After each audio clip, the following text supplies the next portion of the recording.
Hello friends, welcome back to my in creative channel. Friends, अगर आपको मेरी story अच्छी लगती है तो प्लीज़ लाइक से सब्सक्राइब करना ना भूलें।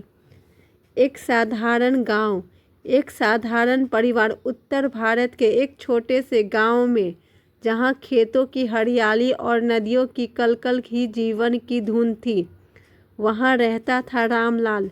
रामलाल एक साधारण किसान था, जिसके पास ना ज़्यादा धन था, ना ही कोई बड़ा सपना। उसके जीवन की सबसे बड़ी पूंजी थी उसकी 3 बेटियां, राधा, गीता और छोटी सी काजल।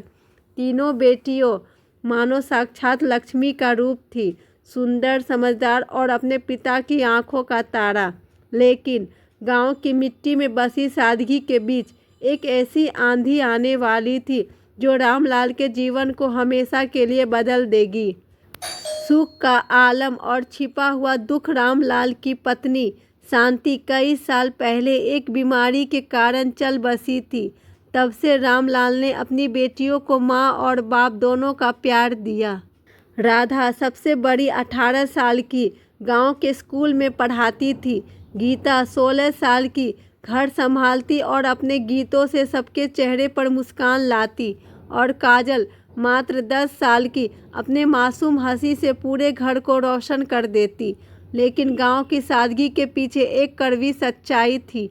रामलाल का जमीन पर गांव के जमींदार ठाकुर बलदेव सिंह की नज़र थी।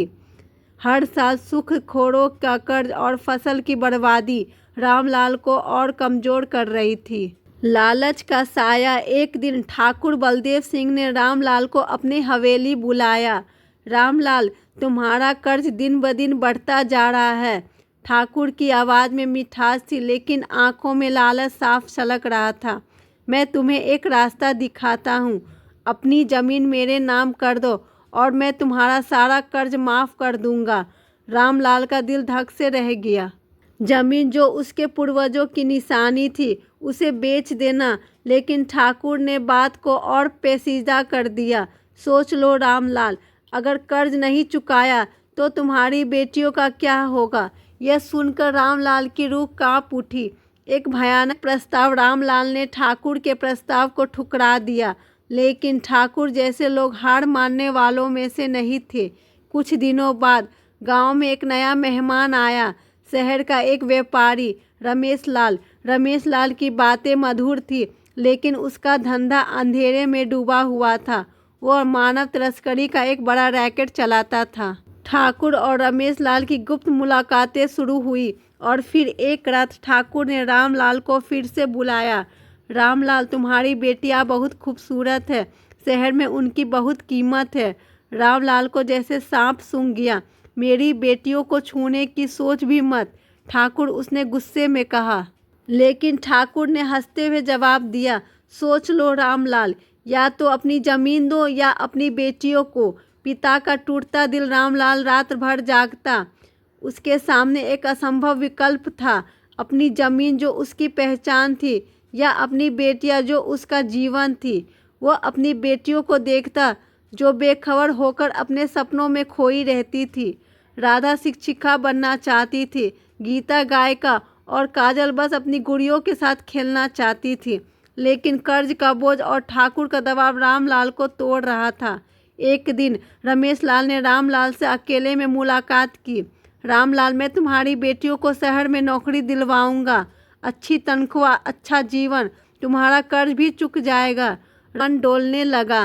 उसने सोचा शायद ये उसकी बेटियों के लिए बेहतर भविष्य होगा। लेकिन उसके दिल में एक अनजानी सी बेचैनी थी, विश्वासघात का जाल।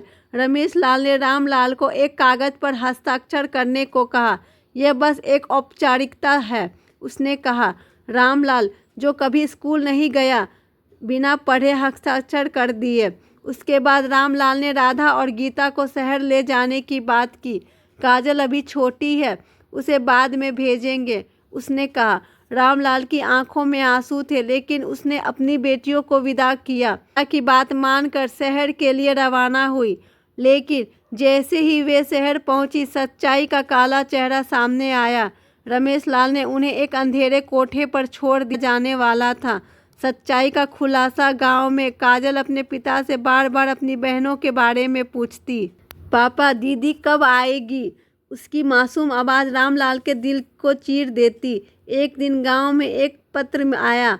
यह राधा का लिखा हुआ था, जिसमें उसने अपने और गीता के साथ हो रहे अत्याचारों का जिक्र किया। पापा हमें बचाओ, हम यहाँ नर्क में हैं।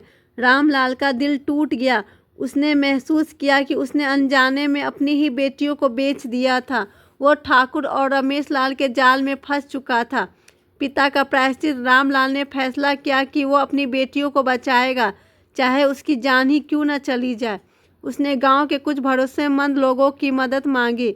उनमें से एक था मंगल, गांव का एक नौजवान जो राधा से प्यार करता था।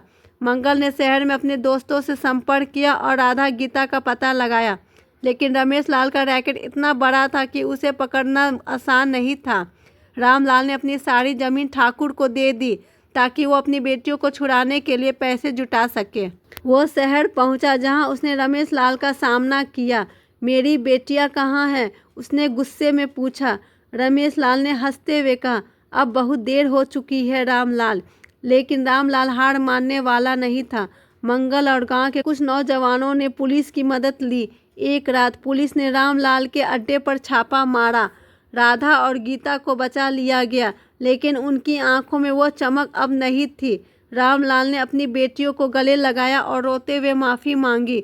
मैंने तुम्हें बचाने की कोशिश की, मैं तुम्हें खो दिया, उसने कहा। राधा ने अपने पिता का हाथ पकड़ा और कहा, पापा आपने हमें बचाया, यही काफ़ी है। गांव लौटकर रामलाल ने अपनी बेटियों के लिए एक नई जिंदगी शुरू की। उसने गांव में एक छोटा सा स्कूल खोला, जहां राधा बच्चों को पढ़ाने लगी। गीता ने अपने गीतों से लोगों के दिलों को फिर से जीतना शुरू किया। काजल, वो अब भी अपनी गुड़िया के साथ खेलती, लेकिन अब उसकी हंसी में एक नई उम्मीद थी। एक सवाल, कहानी यहीं ख़त्म नहीं होती। रामलाल ने अपनी गलती से सीखा, लेकिन समाज में आज भी कितने रामलाल हैं जो अनजाने में अपनी बच्चों को खतरे में डाल देते हैं। ये कहानी सिर्फ रामलाल की नहीं, बल्कि हर उस इंसान की है जो लालच और मजबूरी के बीच फंस जाता है। क्या आप सुनिश्चित है कि आपके आसपास कोई रामलाल नहीं है? या शायद कहीं न कहीं आप भी उस ठाकुर या रमेश लाल का चेहरा तो नहीं पहन लेते? सोचिए और अपनी आंखें खुली रखिए। रामलाल ने सिर्फ एक कागज़ पर साइन किया था, पर जाने अनजाने में वो अपनी ही बेटियों का सौदा कर बैठा।